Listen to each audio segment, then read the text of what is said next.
16. The suffering yet to come in the future can and must be avoided. Now, this is a big, big promise. Something that is coming in the future. Here we have my colleague here. She has a workshop called Binding, what is it? Liberating Karmic Binding.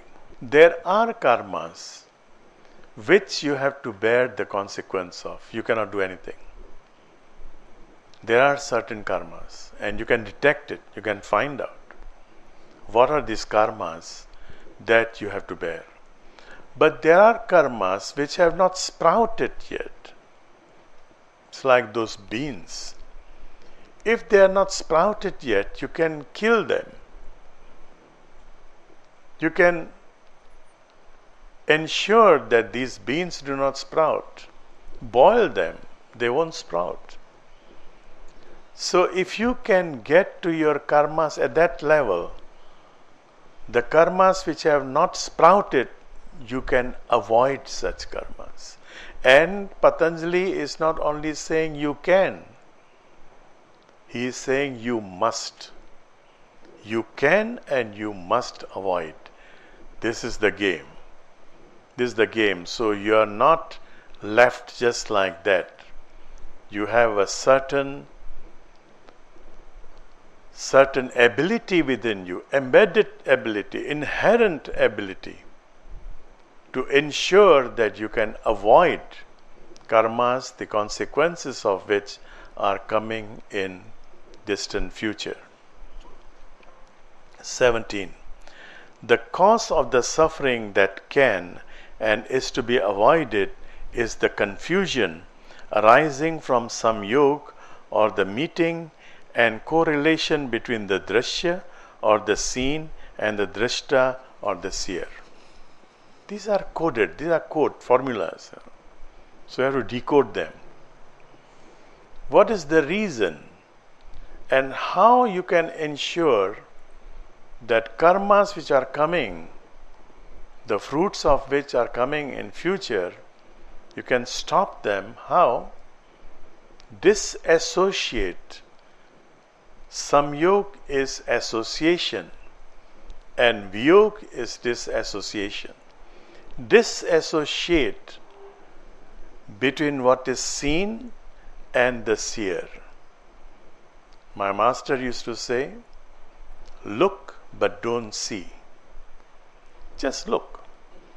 You go to a shopping mall and you see so many things, enjoy. Just look around. Just look around. But once you see things, then there is a desire to buy. There is a bag costing 500 euro.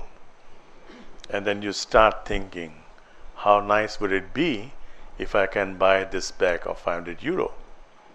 But if you had just looked and appreciated the beauty, it's a beautiful bag. I don't need the bag. I still have so many bags. And then you move on and you appreciate something else. What we do is, out of curiosity, we go into the shop and we start finding the price and we are inviting trouble now. Now, when you know that you don't have 500 euros to pay for this bag, you go home and all night you'll be thinking about this bag. Worse still, if tomorrow morning you get up and you start thinking how to find 500 euros now, how to earn 500 euros to buy this bag. So you see, from thoughts, from just looking at things, it goes into thoughts, into desire, into anxiety and confusion. Now you are confused. You are confused. Whatever you do, wherever you go, the bag is coming back. Bag. Eating, bag. Playing chess, bag. So then whatever you do will be wrong. Will be wrong. You'll be very lucky if what you do is not affected by your confusion. At the same time, coming back, you go to the mall, You look at things, fine, they are good, move on. There are better things. And there are yet better things, many other things, okay. It's beautiful. Beautiful, move on. So seer, you are the seer, and what is seen? Cut, disassociate. Appreciate and disassociate. 18. Drishyam or the scene, consisting of the bhuta or elements, that is earth, water, fire, air and the etheric substance or the space, and indriya or senses, has the threefold nature of Shila or Prakash or light, thus enlightening or Sattva, Kriya or dynamism, Rajas, and Sthiti or static, Tamas, its very purpose being to provide oneself, your Atma or Atmak, with bhoga or various enjoyments, as well as apavarga or turning away from such enjoyments, liberation. There are three qualities. We were discussing this last week, I think. Sattva, which is going to make you calm, peaceful, enlightening, and then Rajas, making you dynamic. As long as we are working in this world, we need this dynamism, and Tamas, which makes you lazy. These are the three main qualities. And all these three qualities are within you, within me, within each one of us. Within each one of us. If I am 100% sattvic, I cannot be talking to you right now. If I am 100% sattvic, very peaceful, I have no need to talk to you. Because I know. Because I know whether it is 5 years or 50 years or 500 years or 5,000 years, you cannot be slumbering all the time. All of you are going to be enlightened. There is no way that you can stop the process. You are already on the path of enlightenment. So it will be a lie if I tell you, if you listen to me or you do this or you do that, your kundalini will be rising and you'll get enlightenment. No. There is no such thing. Even though if you are just standing still, no matter how dumb you are, this cycle of evolution will lead you to enlightenment. Somebody is going to push you from behind. You cannot stop the process. What we are trying to do is we are trying to speed up, that's all.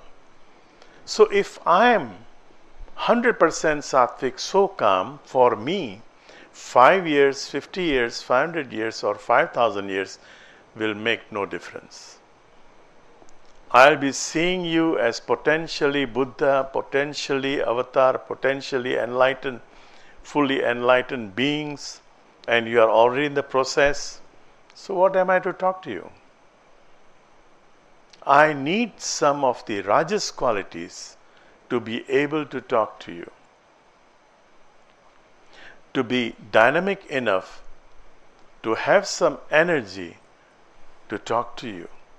I cannot afford to have tamas. I cannot afford to be lazy.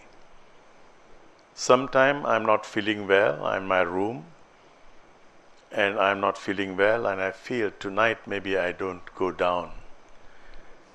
And then I listen to the chanting going on and somehow there is a pull to take me to the shower and be ready to come down.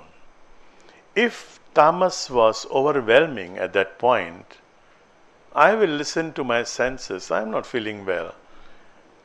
The world is not going to come to an end if I don't appear this tonight.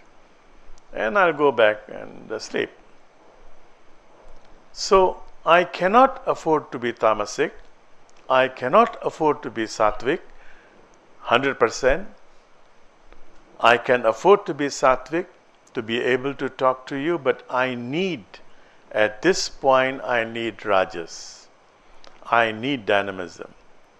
So, Patanjali says also the same thing like Bhagavad Gita says. All these three qualities are there. But if tamas is overwhelming in you, you become very lazy. Rajas is overwhelming in you, you become hyperactive. Sattva is overwhelming, you become too calm to do anything. You know, the other day I was on the train after many, many years. Maybe after 30 years I was, perhaps after 20, 30 years, I don't remember. I was traveling by train, and there was this little boy, girl. It was 3 hours ride, 3.5 hours ride, train. 3 hours. This girl never stopped running from one end to another end. Never stopped. The mother, the father would call her, no, nothing doing. Now this is Rajasic. This is 100% Rajas. 100, she would fall down and then again she would run. And if she has nothing to do, if she's looking at the mother is looking at her, and then she gets a little bit scared and she comes to my seat or somebody else's seat, and she would open this, they have this small, what do you call it? The flap to like in the aeroplane, armrest there. You have a what do you call this? Table there, right? She would open it. She would take out the table. She would be doing something or the other for 3 hours. And then I saw her some more eating chocolates. My God, now. If you are already so active and you are eating chocolates on top of that, you become hyper active. So we have to know, if you are feeling so hyperactive, stop eating chocolate and sugar for 2 days. It's as simple as that. It is as simple as that. We have to know, and Patanjali is trying to tell us, look, you have to know what you must do, what you should be doing. All these are for various enjoyments. Either you enjoy or you withdraw. You withdraw for something greater. And he says something greater is liberation. We have been in this season for hundreds of years, for thousands of years. Let's move on. Let's move on from this season to go to another season. Let's find out what's there in store for us.